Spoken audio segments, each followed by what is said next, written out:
तीर्थंकर भगवान श्री वर्धमान महावीर स्वामी को प्रणाम। द्वादशांग श्रुत देवता स्वरूपा भगवती जिनवाणी सरस्वती देवी माता को वंदन। पूर्व शताब्दी के ज्ञानी ध्यानी तपस्वी परम श्रद्धेय धुरंधराचार्य चारित्र चक्रवर्ती शांति सागर मुनिराज को नमोस्तु। दीक्षा शिक्षा गुरुवर आचार्य श्री विद्यासागर मुनिराज को नमोस्तु।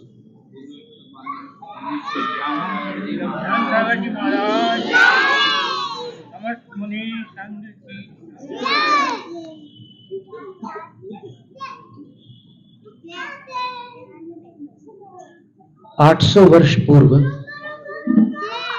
एक ग्रंथ लिखा गया था, शासन चतुस्त्रिंशिका। उस ग्रंथ में भारत के प्रधान 8 सिद्ध क्षेत्रों का वर्णन था और 18 अतिशय क्षेत्रों का वर्णन था।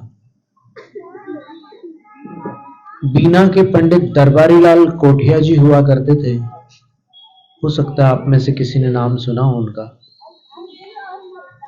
वो न्यायाचार्य थे, न्याय के बड़े विद्वान थे, जैन न्याय के। शासन चतुस्त्रिंशिका का उन्होंने संपादन किया और उस ग्रंथ के 34 काव्य हैं, जिनमें 8 सिद्ध क्षेत्रों का और 18 अतिशय क्षेत्रों का वर्णन। सम्मित शिखर जी के 2 काव्य हैं उसमें, शिरपुर का भी एक काव्य है, और ऐसे ऐसे अतिशय क्षेत्र बताए हैं उन्होंने उस ग्रंथ में कि आज अपन पढ़कर और सुनकर भी अचंभित हो जाए। एक ऐसा क्षेत्र भी उन्होंने बताया है कि भगवान जी की प्रतिमा की परछाई जहां समुद्र में पड़ती है, और जितने पानी पर परछाई पड़ती है उतना पानी खारा नहीं होता, मधुर हो जाता है।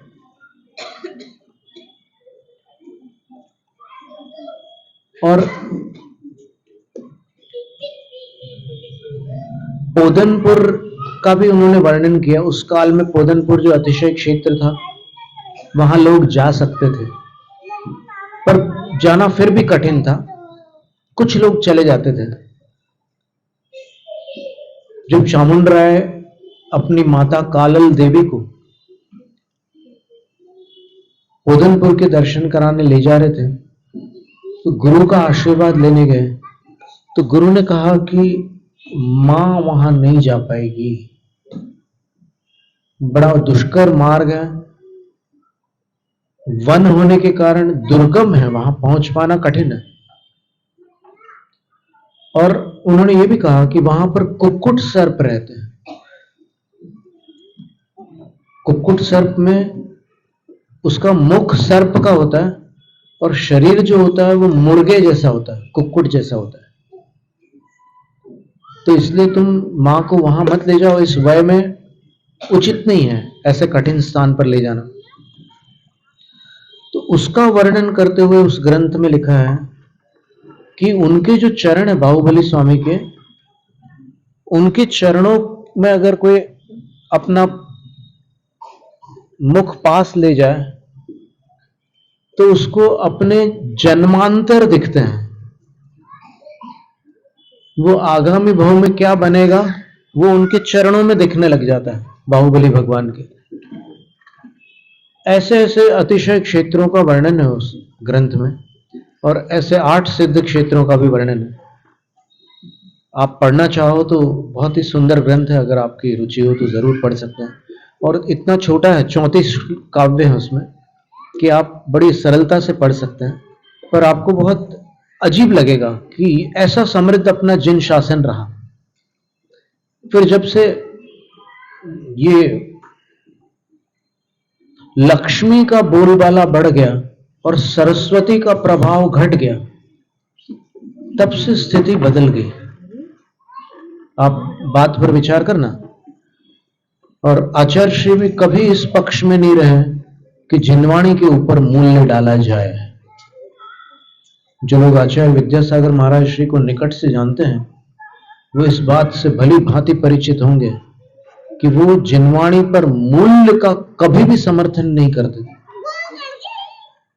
बल्कि वो यहां तक कहते आचार्य श्री तो कि जो विद्वान जिनवाणी के माध्यम से आमदनी करते हैं वो सत्य वक्ता नहीं हो सकते। ये आचार्य श्री के वचन है। तो जब से ये स्थिति बनी कि जिनवाणी के ऊपर रकम लिखने लगे लोग और स्पष्ट मूल्य शब्द लिखा रहता है, आप देखना मूल्य लिखा रहता है 215 रुपया, ये क्या तरीका है?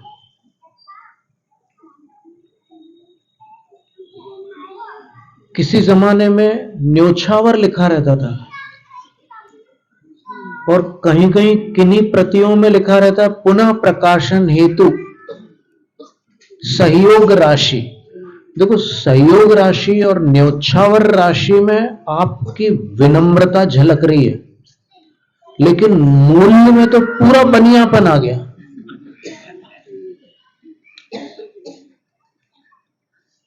और क्या मां का कोई मूल्य होता है? फिर जिनवाणी मां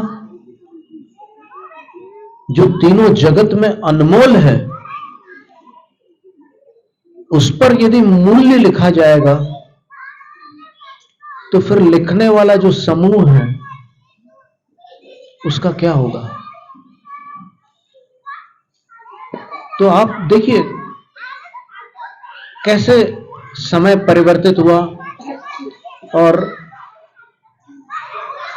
घर घर में रेफ्रिजरेटर के अंदर क्या क्या चीजें आने लगी, सबको पता है।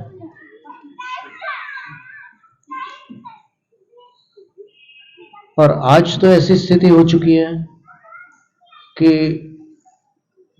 प्रोफेशनल कॉलेजेस में एक जैन बहन दूसरी जैन बहन को समझाती है कि अपने यहां ये सब नहीं चलता, तुम कहां जा रही हो? और वो जवाब देती है कि तू बैकवर्ड है। क्या बोलती है? बैकवर्ड का मतलब तू पिछड़ी हुई है, मैं जमाने के साथ चल रही हूं और जमाना खाने और पीने में विश्वास रखता है।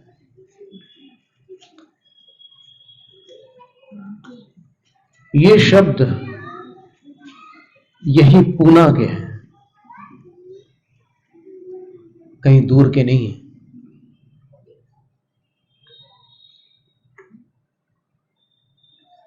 वो बहन आकर हमसे कह रही थी कि महाराज उनको कैसे समझाएं।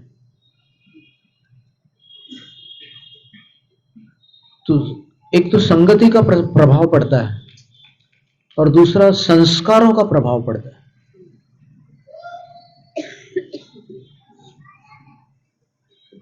यदि आपके यहां संतान है तो आपका उत्तरदायित्व इतना विशाल हो गया, इतना विशाल हो जाता है कि आपको उसके ऊपर ऐसे संस्कार डालना है कि वो दुनिया के प्रलोभन में भी सीमा का उल्लंघन न करे। गंभीर बात है, महत्व की बात है और बड़ी उपयोगी बात है और आपके हाथ में है। छोटा बच्चा है, जब रात में सोने लगता है तो फिर एक बहुत सरल प्रक्रिया है, अगर मां उसकी ये केश रेखा है, ये ललाट पर जहां से केश प्रारंभ होते हैं ऊपर के, वहां हाथ रख दे। उसको जब नींद आने लगे और उसको धीमे स्वर में जो संस्कार वो डालना चाहती है उसको सुव्यवस्थित शब्दों में वो सुनाए उसको। और तुझे ऐसा करना है ये ना बोले, तू ऐसा है ये बोले। मतलब उसको ऐसे इस प्रकार की भाषा बोलना है जैसे ऑलरेडी वो कार्य हो चुका है। जैसे कोई बीमार है तो उसको ये कहना है कि तू स्वस्थ है, तो उसका इतना असर होता है। आप नमोकार मंत्र पढ़ लीजिए अच्छे से, अपने दोनों हाथों को ऐसे ऐसे घिस लीजिए, और फिर ये 24 पर्व आपको मिलेंगे, तो उनमें 24 भगवान की स्थापना कर लीजिए क्रम से। ऊपर 8, बीच में 8, नीचे 8, ऐसे तीर्थंकरों की स्थापना कर लीजिए। फिर ऐसे हाथ जोड़कर उनको प्रणाम कर लीजिए, और उस हाथ को अपनी संतान के सिर के ऊपर जहां केश प्रारंभ होते वहां रख दीजिए। और फिर जो भी आपको संस्कार देने हैं आप बोलिए उससे कि तू ऐसा है, तू टॉपर है, तेरे को टॉप करना है ऐसा नहीं बोलना। आपको ये काल का भेद नहीं करना है, आपको लक्ष्य सामने रखना है। तो देखिए कितने जल्दी संस्कारित हो जाते हैं। ऐसे बहुत सारे उपाय हैं। आज जो होलिस्टिक हीलिंग चलती है इंटरनेशनल लेवल पर, उसमें ऐसे कई शोध हो चुके हैं कि कैसे ये सब कार्य संभव है। अभी अपने को ऐसा लगता है ना कि अभी कोई मैच नहीं हो रहा है। माँ बाप जो है उनकी स्थिति ऐसी है कि बच्चों के साथ वो एकदम ऐसा लगता है कि वो दूसरी दुनिया में और अपन दूसरी दुनिया में, कैसे तालमेल बना है, पर ऐसा है नहीं।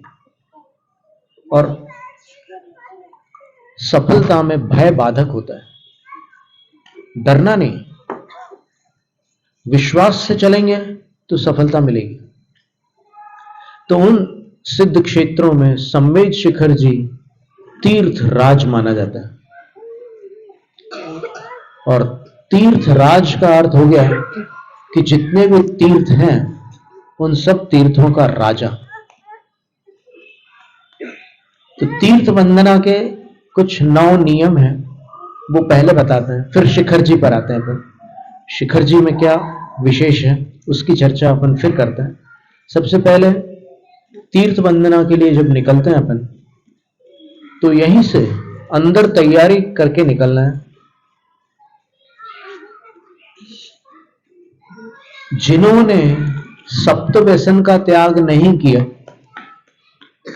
वो तीर्थ वंदना के लिए जब निकल रहे हो तो सप्त व्यसन का त्याग करके निकले।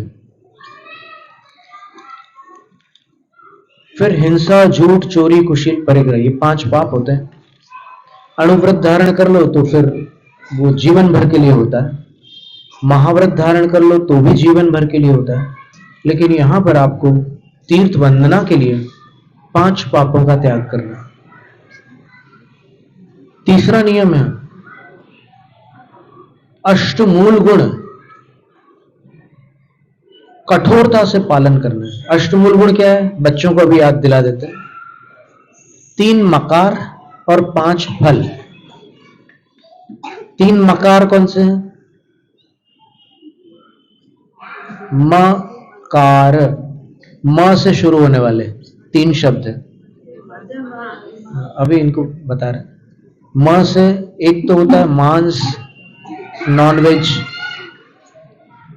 अंडा, मछली, मांस, ये सब चीजें आती है उसमें।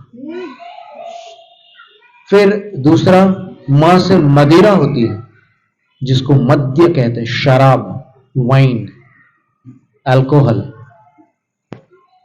8 साल की जब उम्र होती है बच्चे की, अभी आचार्य श्री का एक प्रोग्राम हुआ था ना, कितने बच्चों ने संकल्प लिया था?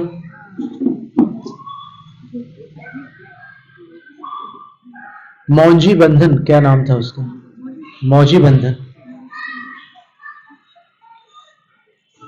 तो उसमें ये 8 नियम लिए जाते हैं कि हम जीवन भर मांस नहीं खाएंगे, अंडा नहीं खाएंगे, मछली नहीं खाएंगे, पहला नियम। दूसरा, हम जीवन भर शराब नहीं लेंगे। कोई हमें कुछ भी बोले, उसके बोलने से वैसा थोड़ी हो जाता है। अगर कोई किसी प्रोफेसर को अंगूठा छाप बोले, कोई शराबी नशे में बोल दे कि अंगूठा छाप है, तो क्या प्रोफेसर अंगूठा छाप हो जाएगा? कभी नहीं। तो फिर अगर कोई अपने से कुछ बोलता है तो अपन वैसे थोड़ी हो जाते हैं। वो कोई भगवान थोड़ी है कि उसके बोलने से वो सच्चा हो जाए जो भी है। तो अपने को उसकी चिंता करना ही नहीं है। और बच्चों को एक बात ध्यान में रखनी है कि कभी भी स्कूल में टिफिन शेयर नहीं करना। दोस्ती अपनी जगह है, अपन फ्रेंड्स के साथ बातचीत करते हैं, अपने विचार भी आपस में एक दूसरे से बांटते हैं, अपने सुख दुख भी बांटते हैं, लेकिन भोजन नहीं बांट सकते, क्योंकि किसी का भोजन दूसरे प्रकार का होता है, किसी का भोजन दूसरे प्रकार का होता है। तो भोजन में ये साझेदारी नहीं चल सकती, शेयरिंग नहीं चल सकती।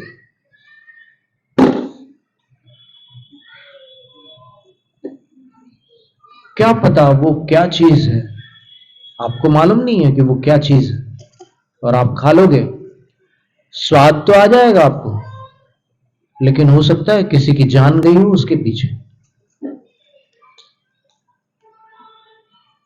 किसी की लाइफ गई हो उसके पीछे।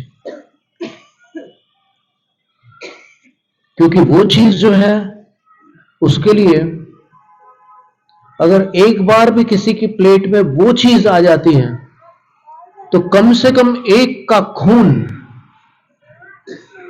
उसमें होता ही है। इसलिए वो चीज ध्यान में रखने की। वो लोग आपको लालच दे सकते हैं कि अरे एक बार तो लेकर के देख ले, थोड़ा सा तो लेकर के देख ले।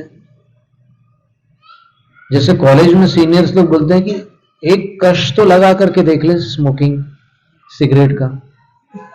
तो ऐसा थोड़ी कह रहे कि तू चेन स्मोकिंग कर। अरे मर्द कहेगा अगर तूने सिगरेट नहीं पी, ऐसे डायलॉग्स बोलते हो वो। तो साधारण दिमाग में तो एकदम लालच आ जाए, अरे हम तो मर्द हैं, हम ले लेंगे, और ले लिया तो फिर गया काम से। फिर 2-3 दिन बाद लगता है कि फिर से एक आध बार ले लें, और ऐसे 4-5 बार अगर ले लिया किसी ने तो गया काम से, उसकी लाइफ पूरी उसके बिना रह नहीं सकता वो। तो ये बुरी आदतों से बहुत सावधान रहने की जरूरत है। और बाद में जब हेल्थ बिगड़ती है ना, तब समझ में आती है कि हेल्थ की कीमत क्या थी। जब स्वास्थ्य बिगड़ जाता है ना, तब उसका मूल्य समझ में आता है कि काश हम शुद्ध भोजी होते तो हम बीमार ही नहीं पड़ते। रीवा के पास एक अस्पताल है जहां बहुत प्रकार के उपचार किए जाते हैं। जब कोई जैन वहां इलाज के लिए आता है तो वो डॉक्टर बोलते हैं कि तुम जैन धर्म को नहीं पालते ना, अगर जैन धर्म को पालते तो यहां आ ही नहीं सकते थे। बोले कितनी बड़ी बात है।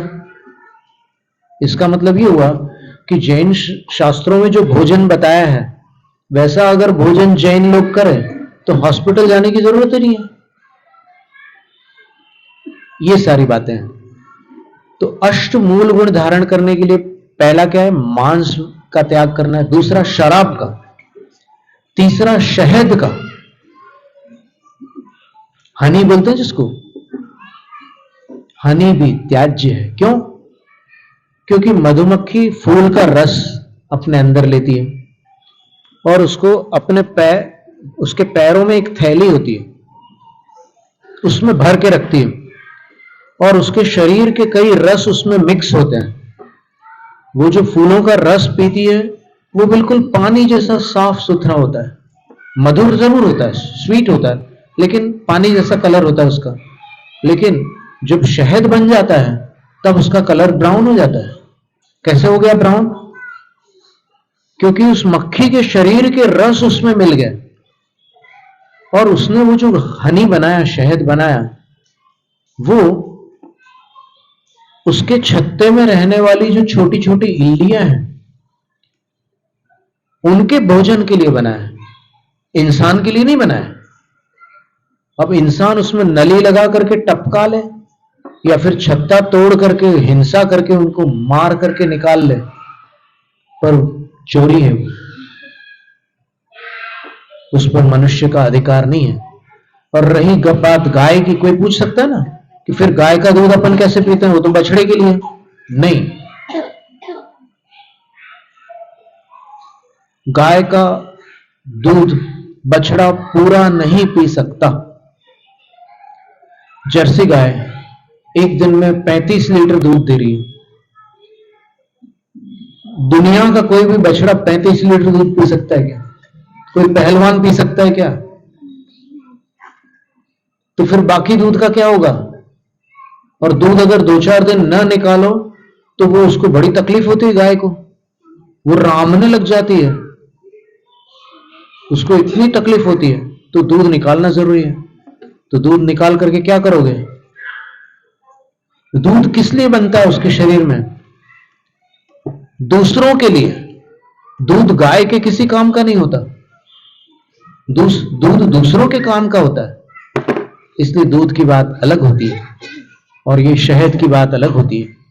तो शहद का त्याग, ये 3 हो गए, 3 मकार। कैसे म हुए 3? पहला म से, दूसरा क्या था? मदिरा, मदिरा। फिर तीसरा मधु। तो 3 म हो गया। और 5 फल होते हैं। एक पीपल का फल होता है।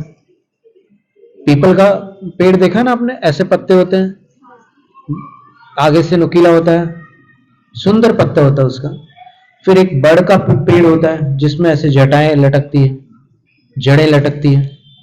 उसके फल का त्याग करना जीवन भर के लिए। एक पाकर का फल होता है।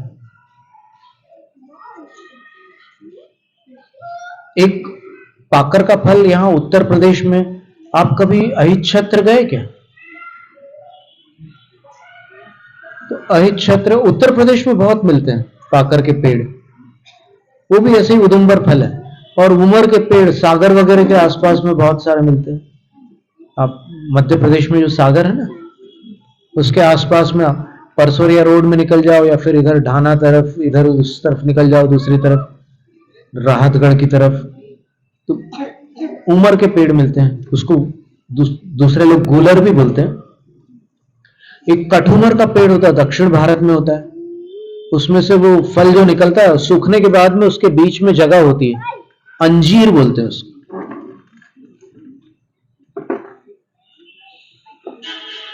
70-80 साल पहले जो सिक्के चलते थे ना, बीच में ऐसे जगह रहती थी उसमें,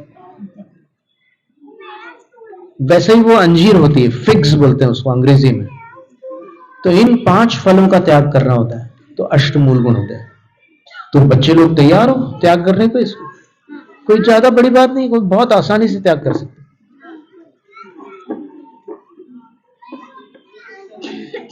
अब इसके बाद अभक्ष वस्तुओं का त्याग करें, यानी बाजार की कचौड़ी समोसा तीर्थ वंदना के समय नहीं खाना, है ना? चलेगा या दौड़ेगा? दौड़ेगा बस। फिर 5वां नियम है असुविधा में कषाय नहीं करना। बहुत कभी कभी असुविधा होती है ना, धर्मशाला में वो वहां का जो मैनेजर होता है वो कैसी भाषा बोलता है, तो आप, अरे भाई हम तीर्थ वंदना के लिए आए, पर वो ऐसे ही तू तड़ाक की भाषा बोलता है। तो आप अपना दिमाग ठंडा रखो। आप तीर्थ वंदना के लिए जा रहे हो, उससे फाइटिंग करने के लिए थोड़ी निकले हो आप। शांत रहो। देखो, एक श्लोक आता है नीति में, क्षमा खड्ग करे यस्य दुर्जन किं करिष्यति। क्षमा खड्ग करे यस्य दुर्जन किं करिष्यति। अतृणे पतितो वन्नी स्वयमेवोपशाम्यति। जिसके हाथ में क्षमा रूपी तलवार है, दुर्जन उसका क्या बाल बांका कर सकता है? नहीं, उसका कोई कुछ बिगाड़ नहीं सकता। जिसके पास क्षमा रूपी तलवार है, जो क्रोध नहीं करता, उसका कोई कुछ बिगाड़ नहीं सकता। क्रोध कमजोर लोग करते हैं। तो फिर उसके लिए एक उदाहरण दिया कि अगर माचिस की तीली है, आप ऐसे जलती हुई तीली को ऐसे भूमि पर डाल दो सीमेंट वाली, तो वो कितनी देर जलेगी? 2 मिनट। 2 मिनट में नहीं जलेगी, सेकंड में खत्म हो, वो बिक जाएगी। और अगर पत्तों में डाल दो तो आग लग जाएगी। तो यही बात है कि अगर कोई आपको गुस्सा दिलाए तो आप शांत रहो, तो आप जीत गए, वो हार गया। असुविधा में कषाय नहीं करना, कभी किसी धर्मशाला में खटमल हो, कभी किसी धर्मशाला में मच्छर हो, कई चीजें, और इनके कई उपाय भी हैं। खटमल का उपाय क्या है? तो सूखे हुए जो नींबू के छिलके होते हैं, वो एक, क्या बोलते हैं उसका नाम, कुछ अच्छा होता है, जो ऐसे आप उसमें लगाओगे सॉकेट में, और उसमें कपूर डालोगे तो उसमें से धुआं निकलने लग जाता है, कपूर की भाप निकलती है, क्या बोलते हैं उसको? तो उसमें अगर वो नींबू के छोटे छोटे सूखे हुए टुकड़े आप डालोगे तो उसके धुएं से खटमल भाग जाते हैं।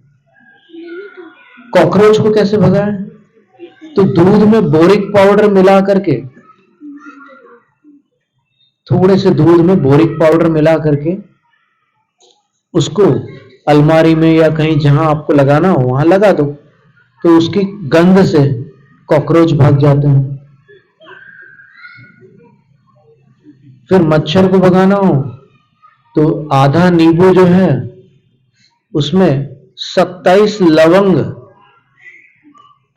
लगा दो, तो उसमें से जो खुशबू निकलेगी मच्छर भाग जाएंगे। तो ऐसे सब कुछ घरेलू नुस्खे भी आप साथ में लेकर के निकलो तीर्थ वंदना के लिए, और शांति से फिरो।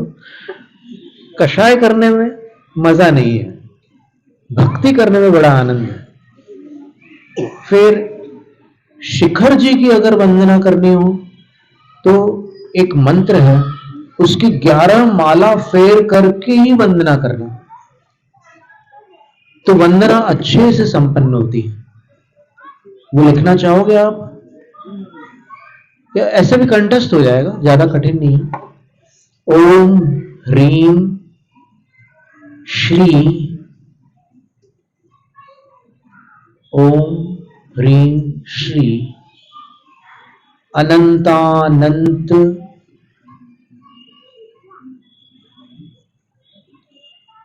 परम सिद्धेभ्यो नमः। ओम ह्रीम श्री अनंतानंत परम सिद्धेभ्यो नमः। ओम ह्रीम श्री अनंतानंत परम सिद्धेभ्यो नमः। ओम ह्रीम श्री अनंतानंत परम सिद्धेभ्यो नमः।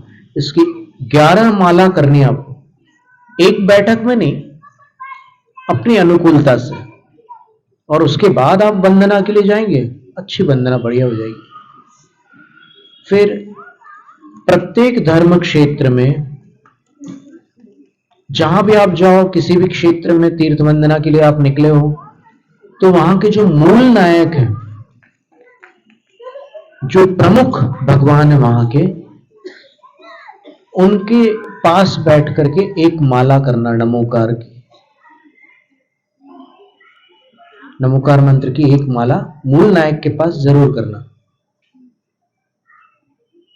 और यात्रा जब समाप्त हो तब नमोकार की एक माला प्रायश्चित के रूप में करना, कि जो भी यात्रा में गलतियां हुई हो, क्योंकि गलतियां तो होती है, मनुष्य हैं तो गलतियां हो जाती है, तो उसके लिए नमोकार की एक माला करना। अब शिखर जी की वंदना विधि देखिए आप क्या है, ये तो लिख लिया ना आपने।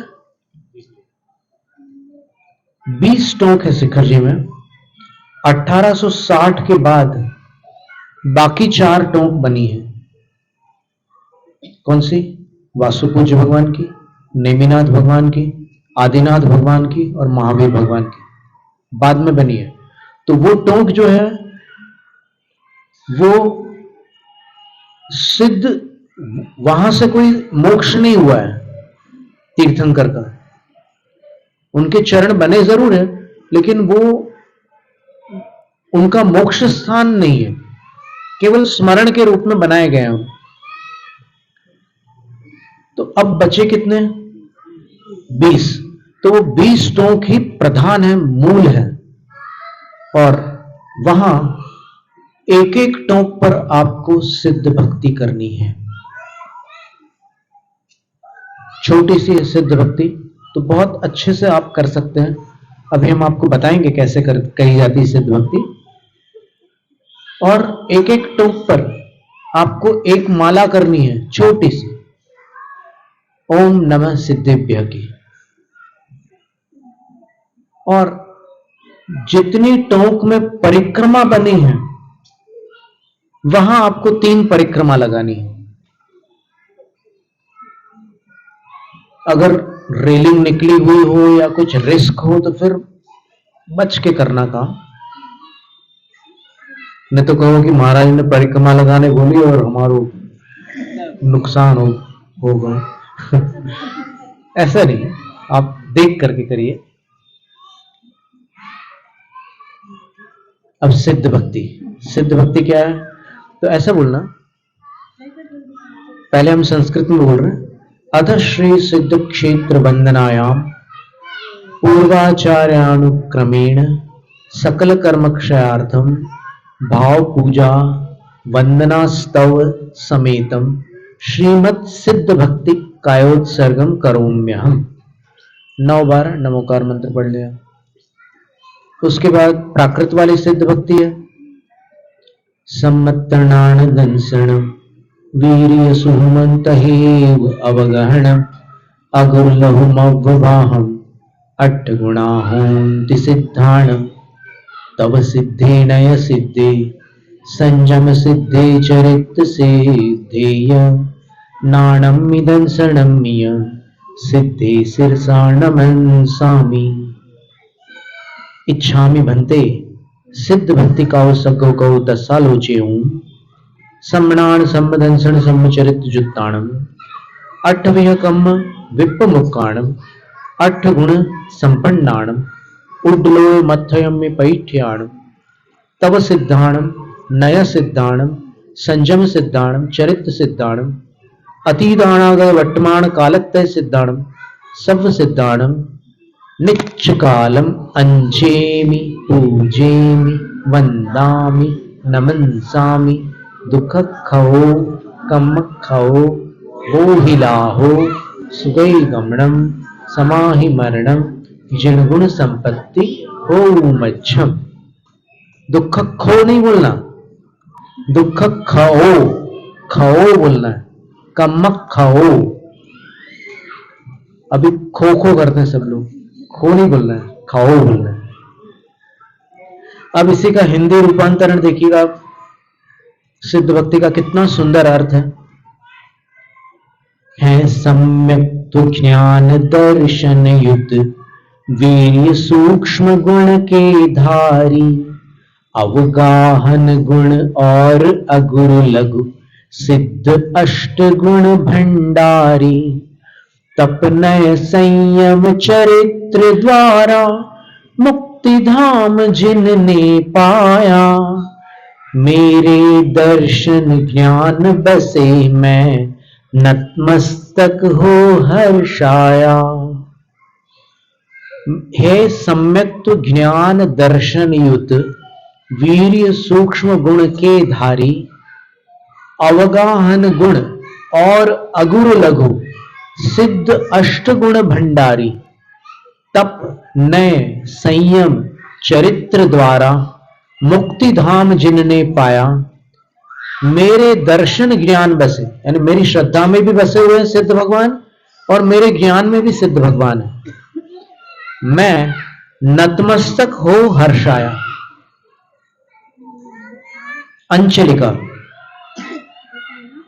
हे भगवान, मैंने जो सिद्ध भक्ति संबंधी कायोत्सर्ग किया है उसमें लगे 32 दोषों की आलोचना करने को इच्छुक हूं।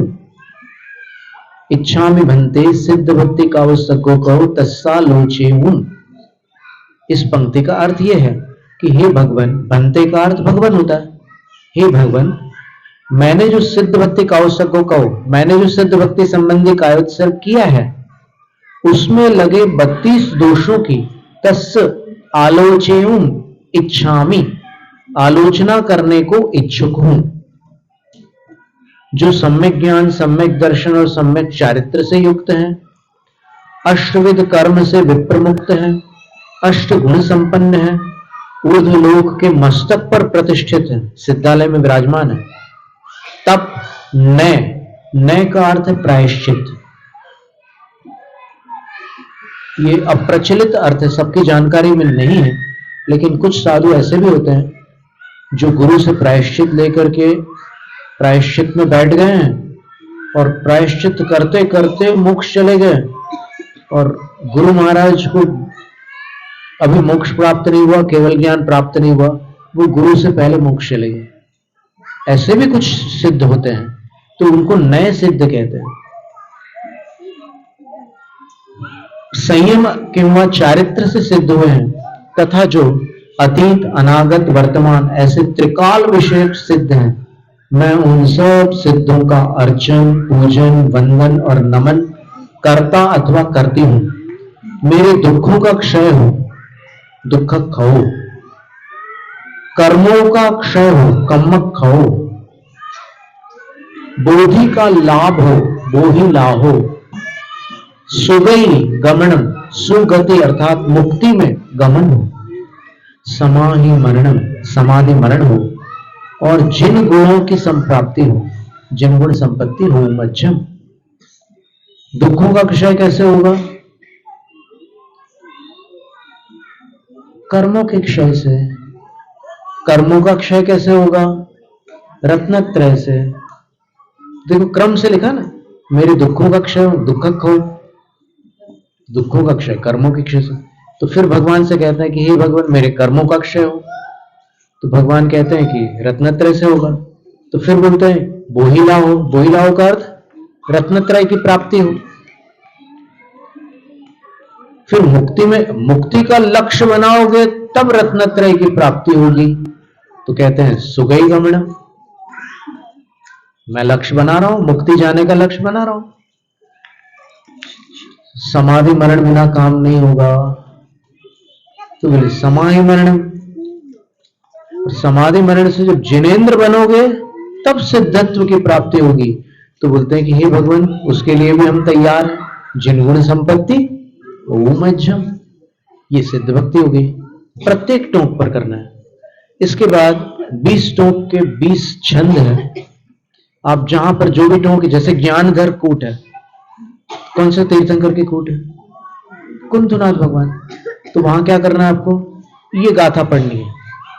सम्मेद तिथिराय सासय ठाणम गौय कुंतु जिनु तस्य नमो भक्ति ये सिद्धस सिद्धि ठाणस। सम्मेद तीर्थराज पर कुंतु जिन शाश्वत स्थान को प्राप्त हुए हैं, उन सिद्ध परमात्मा और उनके सिद्धि स्थान को भक्ति पूर्वक नमन हो। बस इतना कर लिया आपने। फिर आप जो भी चढ़ाना हो चढ़ा लीजिए, और वो जो ओम नमः सिद्धिभ्य की एक माला है वो इसके बाद पढ़ी है। पहले अपन स्तुति करते हैं, फिर जप करते हैं। तो पहले स्तुति कर ली, उसके बाद जप कर लो, और उसके बाद आगे बढ़ते समय वहां हाथ जोड़ करके एक शब्द बोलना, भूयात पुनर्दर्शनम, मुझे पुनः दर्शन प्राप्त हो। एक अनेकांत जी थे भोपाल वाले, वो दर्शन करने के लिए गए शिखर जी के, और दर्शन करते हुए चले जा रहे थे। मुनि सुव्रत भगवान के चरणों वाली जो टोक है उसके दर्शन उन्होंने किए। फिर वहां से फिर ललित घट कूट है ना, चंद्रप्रभ भगवान वाली कूट, तो उस तरफ जाने लगे। तो सीढ़ियों पर चढ़ते चढ़ते वो चंद्रप्रभ भगवान को प्रणाम कर रहे थे, और वहीं उनकी आयु पूरी हो गई। तो क्या होता है कि अपन जिस भावना से अपनी आयु पूरी करते हैं, वो भावना अगले भाव में पूरी हो जाती है। लालच की भावना वाली बात नहीं कर रहे, यहां पर धर्म की भावना वाली बात कर रहे हैं। नहीं तो आप सोचो कि मुझे गुलाब जामुन मिले और मरते समय ना मिले तो आप सोचो कि अगले जन्म में मिल जाएगा। वो वाली बात नहीं है, यहाँ पर सांसारिक सुखों की बात नहीं है। तो ऐसे ये 20 छंद है, अलग अलग टोक पर वो पढ़ते जाना है और फिर आगे करते जाना है। अब शिखर जी की वंदना के लिए जो वस्त्रों के रंग बताए हैं, श्लोक क्रमांक 45 से लेकर 49 तक के सम्मेद शिखर महात्म्य नाम के ग्रंथ में ये लिखा हुआ है, पृष्ठ क्रमांक 65 पर। तो हम आपको पढ़ के सुनाते हैं। जो मोक्षाभिलाषी मोह समुद्र को पार करना चाहते हैं, वे श्वेत अर्थात सफेद वस्त्र धारण करके वंदना करें। शिखर जी की वंदना सफेद वस्त्र धारण करके करें। अब सफेद वस्त्र जो है उसके दो भेद होते हैं। एक तो जो ब्रह्मचर्य व्रत वाले सफेद वस्त्र धारण करते हैं वो अलग होते हैं, और एक गृहस्थ लोग जो होते हैं वो सफेद वस्त्र धारण करते हैं वो अलग होते हैं। पर गृहस्थ लोग वाले जो सफेद वस्त्र होते हैं वो समझ में आते हैं कि ये ब्रह्मचारी वाले सफेद वस्त्र नहीं है, अलग है, रंग सफेद होना चाहिए। फिर जो पुत्राभिलाषी हैं वे नित्य ही पीत अर्थात पीला वस्त्र धारण करके वंदना करें, पीले कपड़े धारण करके वंदना करें। और जो रोग से मुक्त होना चाहते हैं वे कृष्ण अर्थात काला वस्त्र धारण करके वंदना करें।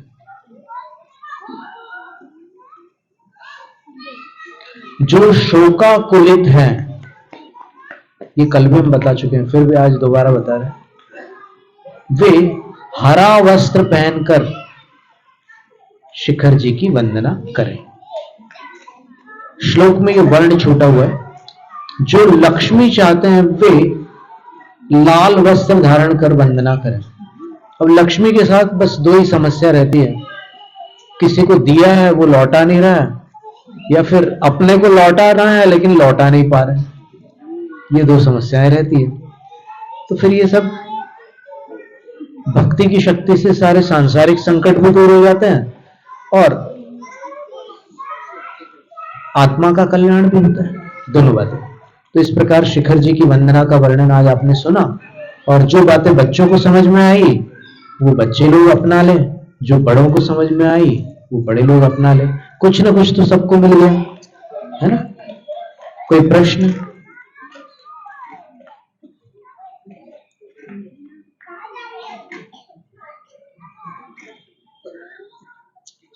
हाँ जी।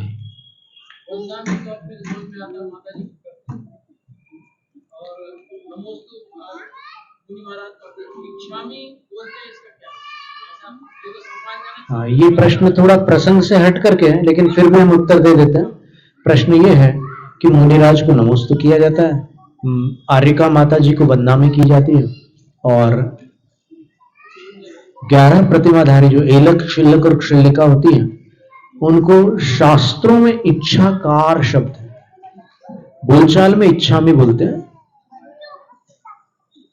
तीनों का एक ही अर्थ है, नमन। लेकिन तीनों नमन में भाव जो है, विनय का भाव, मुनि के लिए मुनि के योग्य विनय, आर्यका के लिए आर्यका के योग्य विनय, और 11 प्रतिमाधारी के लिए 11 प्रतिमाधारी के योग्य विनय। इसलिए ये 3 शब्द व्यवस्थित रखे गए हैं ताकि व्यवहार में कोई उलझन न हो। आप इनको भी नमोस्तु बोलोगे, उनको भी नमोस्तु बोलोगे, उनको भी नमोस्तु बोलोगे, तो फिर थोड़ा अजीब सा हो जाएगा, अव्यवस्था जैसी लगेगी। लेकिन आप व्यवस्थित कर लीजिए, निर्ग्रंथ मुद्रा है तो फिर नमोस्तु। आर्यका माता जी है, वंदामी, और एलक शिल्लक शिल्लिका है, तो इच्छाकार। अर्थ एक ही है, तीनों का अर्थ एक ही है। ठीक है, आज इतना पर्याप्त है। जैनम जयतु शासन। अरिहंत को नमन, अरिहंत को नमन, सिद्ध प्रभु को नमन, सिद्ध प्रभु को नमन। आचार्य को नमन, आचार्य को नमन, उपाध्याय को नमन, उपाध्याय को नमन, सर्व साधु को नमन, सर्व साधु को नमन, ये है मेरे पंच गुरु, इनको सदा नमन, इनके नमन से हो मुक्ति पथ पे गमन, इनकी ही भक्ति में हो मेरे मन वचन। अरिहंत जय जय, सिद्ध प्रभु जय जय, साधु जन जय जय, जिन धर्म जय जय, अरिहंत मंगल, सिद्ध प्रभु मंगल, साधु जन मंगल, जिन धर्म मंगल, अरिहंत उत्तम, सिद्ध प्रभु उत्तम, साधु जन उत्तम, जिन धर्म उत्तम, अरिहंत शरणा, सिद्ध प्रभु शरणा, साधु जन शरणा, जिन धर्म शरणा,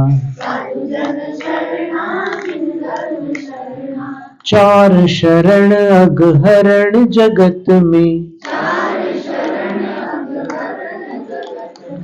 और न शरणा हितकारी, जो जन ग्रहण करे वे होते, अजर अमर पद के धारी, नमस्कार श्री अरिहंतों को, सिद्धि प्रदाता सिद्धों को, आचार्यों को उपाध्यायों को,